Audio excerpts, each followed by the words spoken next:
talk about sales now, because you mentioned earlier about the fact that companies have really got to make sure, or Yes. well, you've got to make sure your product is exceptionally good. So if you've got an exceptionally good salesperson watching this right now, and they think their product is average at best, what advice would you give to them?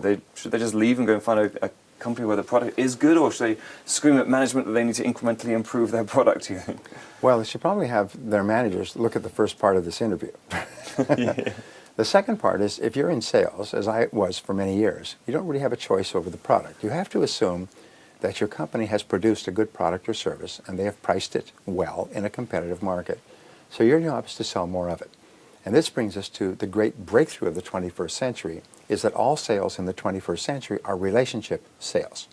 They're relationship sales, which means that people do not buy the product or service, they buy how they feel about the person selling it. And then the product or service becomes important. So the first job of the sales professional is to take the time to develop a relationship of trust and credibility with the prospect, sincerely. We say step one is to separate prospects from suspects. A prospect is someone who needs it, who wants it, who can afford it, and who can use it. And they have all of those needs now. Yeah. A suspect is someone who may need it or want it sometime in the future. Don't spend all of your time, or any of your time, speaking to people who don't have a need for what you're selling in the short-term future. So you ask them some questions. What are you doing now, and how is that working, and what are your plans for the future? If they say, well, we're perfectly satisfied and we don't have any money and business is terrible and we're not making any changes, and you say, great, you have a wonderful day, and here's my business card, and call me if ever things change. And you keep looking for people who have a need. We say that if you're selling fire extinguishers and a person's hair is on fire, that's a good prospect. They need your product, and they need it now, and they need it immediately. And so there's a whole series of things we teach on how to identify the best prospects, how to find them, how to approach them, and so on. The second thing is to build credibility with them. In sales and in life, credibility is everything. Your trustworthiness, your believability, how much I can trust you, how much confidence I feel in dealing with you, is the most important single factor, not only as a salesperson, but as a human being.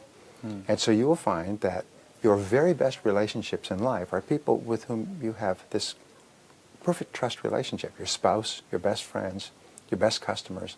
You have a relationship. I work with people on multi-million-dollar deals whom I've never met on the telephone or by email because we have a trust relationship. And we can enter into agreements, and we can make commitments, and we can actually spend money and put in hours because we trust each other. There's no problem. And so trust between a customer and a salesperson is really important. And you build trust by asking questions.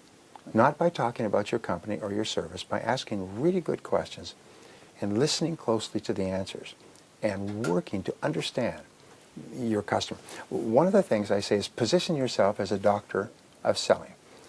Many salespeople kill the sale by walking in and saying, hello, I'm Brian Tracy, let me tell you about my product or service. That's like going into a party and saying, oh, you're a pretty girl, and jumping all over them. Wait. It's too soon. It's too soon to pounce. Most salespeople go in and pounce because they're nervous.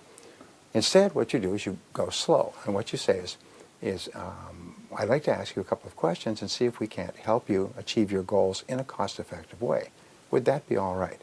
People will relax if you offer to ask them questions and make no effort to sell at all. Because you don't even know if this is a prospect or a suspect yet. So if you start to sell before you are clear and before the customer is clear that a need exists, you'll kill the sale. So just go slow and ask questions about them. One of the things we teach our sales professionals is to prepare thoroughly for every meeting. Go on to Google, do whatever you need to do to find out everything you can about the prospect before you meet them for the first time. Remember, the first impression is lasting. And a customer today can tell if you're prepared or not within 30 seconds. If you walk in and you say, thank you very much for your time. I had no idea your company had been here for 33 years. You have 270 people and 12 branches, and your best-selling product is this or that, and it just won the quality award last year. I say, how do you know all this stuff? Well, I went to your website and I looked it up. And what do people put on their website? They put the things that they're most proud of. We call this their bragging page. They put things on their bragging page. So you go to their website and you'll learn the things that they are most proud of as a company. And if you feed it back to them and say, I looked at your website and wow, that's pretty good material. They say, gee, we can't even get our own people to look at our website, much less outside people. And you know what? Your credibility goes straight up, and their fears and skepticism and negativity goes straight down. And there's an inverse relationship between the two. As your credibility goes up, their fear goes down. Now, they start off with a high level of fear and skepticism. But as you begin to build credibility by doing your homework, and then by asking good questions to fill in the answers and listening closely to the answers, they start to go, oh, I'm dealing with a professional. Thank heavens. So here's what I teach my professionals. I say, imagine that you are a doctor of selling. I have my diploma grantor here in my form of a magic wand, and I'm going to make all of you into doctors from now on. The only difference is that you make house calls. And other doctors in Harley Street, you have to go and see them, or wherever they are. So what does a doctor do anywhere in the world? A doctor follows 3 steps in a doctor relationship, doctor-patient relationship. The first step is the examination, where the doctor asks a lot of questions, takes tests, pulse, heart rate, blood pressure, and so on. And then they do tests, and then they sit down and they say, here are the results of our tests. This is the questioning process in selling as well. Here's the diagnosis. Here's what we think you need. Here's the situation that we think you have. And the customer says, yes, that sounds like what I have. That's what I need.